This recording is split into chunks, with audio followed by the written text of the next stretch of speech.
Hi guys, in today's video we'll take a look at the absolute train wreck delivery of the Oompa Loompa Lord Frost's most ridiculous speech to the Conservative Party conference on an occasion that was marked more by the absence of an audience and a poorly executed round of applause than it was by his own remarks. So let's go.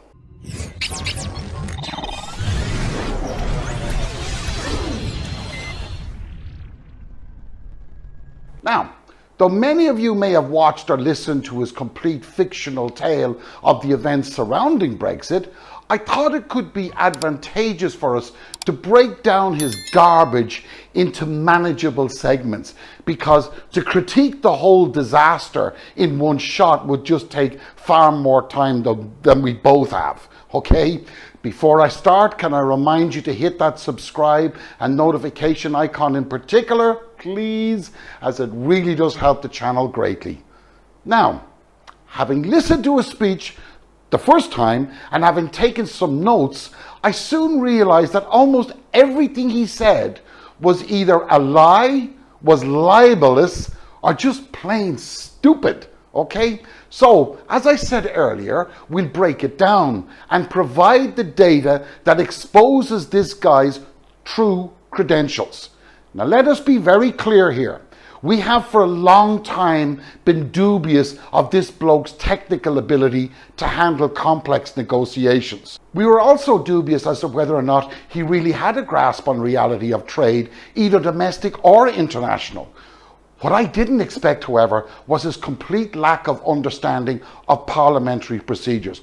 But before we start, let's firstly take a note of the not so much lukewarm greeting given by his few backbenchers.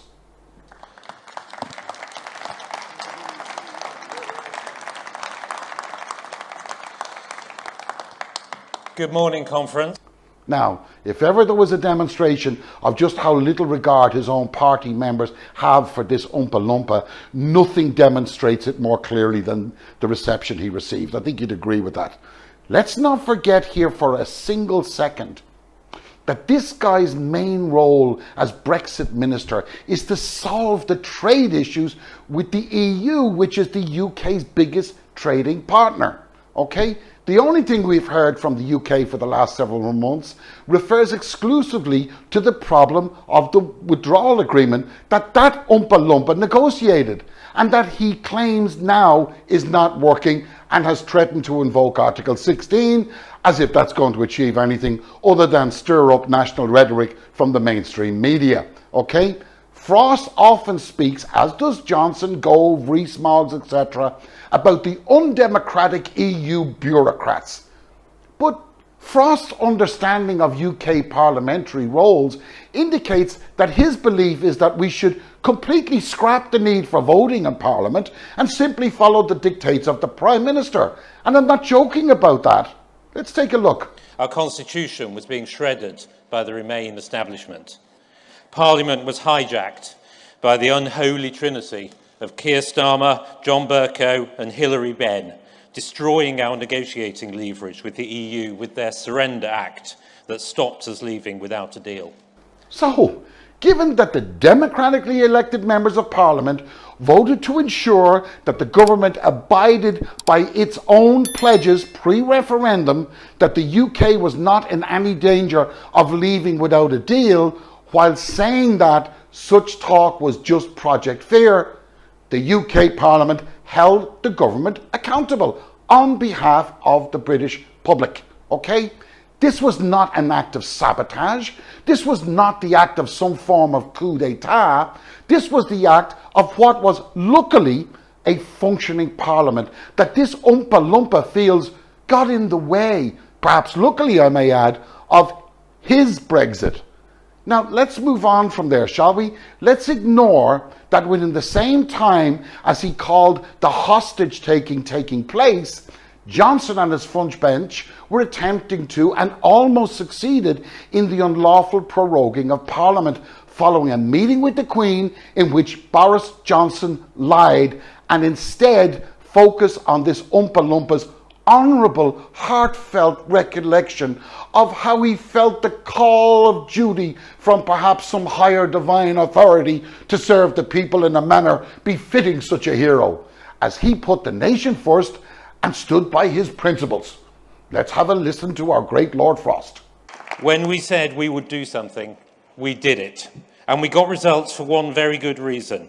We stuck to our principles. Conference, let me be clear.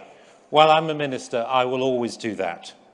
When I sat in those gloomy rooms with Michel Barnier for those endless months, I didn't do it because I'd been told to. I did it because I believed in it. I left my job as a diplomat and went to work with the man who is now Prime Minister because I didn't believe that Britain's destiny was to be subsumed in a greater Europe. To many Brexiteers, this will sound the deep beating drum of patriotism.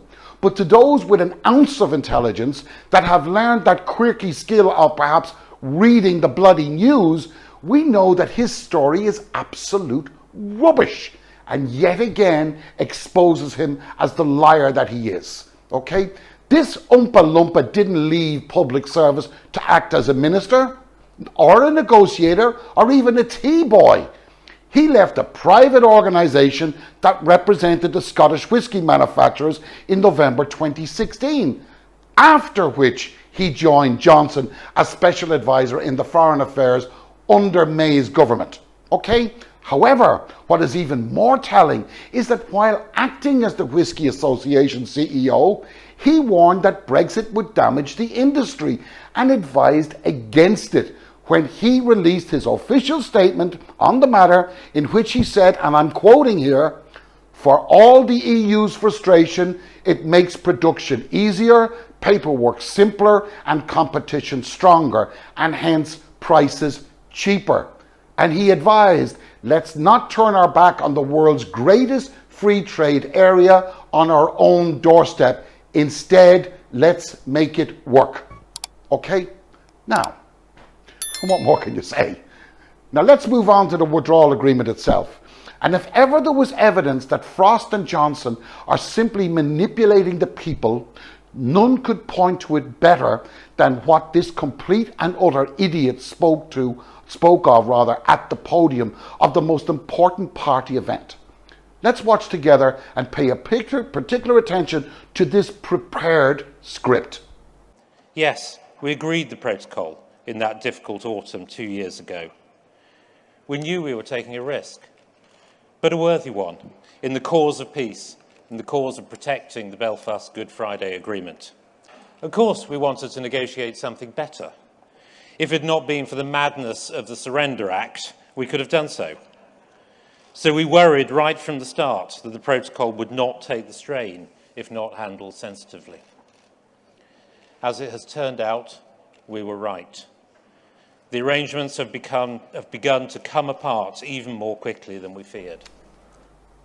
The agreement has come apart more quickly than he had feared. Are you serious? This is just another way of saying that the oven-ready deal we all heard about, that he negotiated, that he promoted, was at the time of signing already destined to fail. There's no other logical conclusion unless you start to speculate, and as this guy has shown such disregard for the truth so far, I feel that to speculate that he and Johnson were willing to do anything at any time to anyone in order to claim the following day's headlines, that's why they were willing to do, and that's exactly what they did at the time.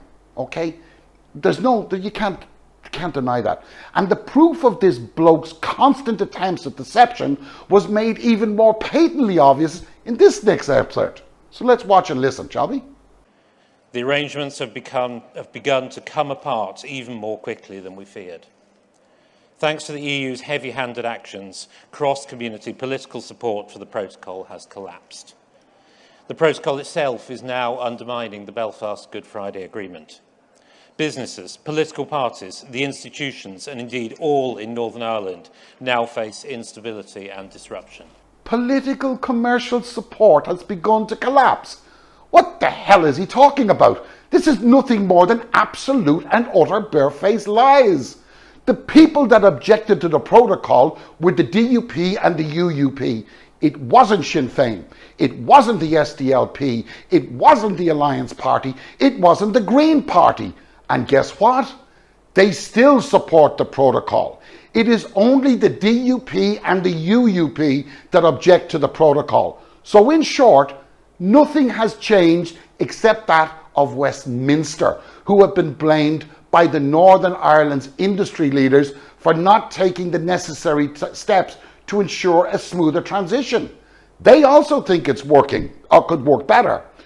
When we saw the images of empty shells saturating our screens in January from the north of Ireland, just in January this year, Westminster was up in arms and blaming everybody and everything except Brexit. Of course, when it happened in the UK, no, that wasn't North of Ireland. That's something else. That's COVID, whatever it is. But when the reports on the ground identified that the shelf problems were only being felt by supermarkets that did not have an office on the ground, even the likes of Sainsbury's moved faster. And they've already sorted that problem out with the Henderson Group's high-profile deal to supply in January this year, as an opportunity born out of the Northern Ireland companies, forward business thinking. Unlike, in contrast, that of Westminster, okay? Guys, I could go on more about this, but the video will become even longer than it already is, okay? Now, what many of you will not be able to get your head around is that the excerpts from his speech that we have featured are being taken each one in a row, each one at a time. In other words, everything he had said was bullcrap, and we could have said a lot more. So thanks for watching, and we'll see you on the flip side. Take care.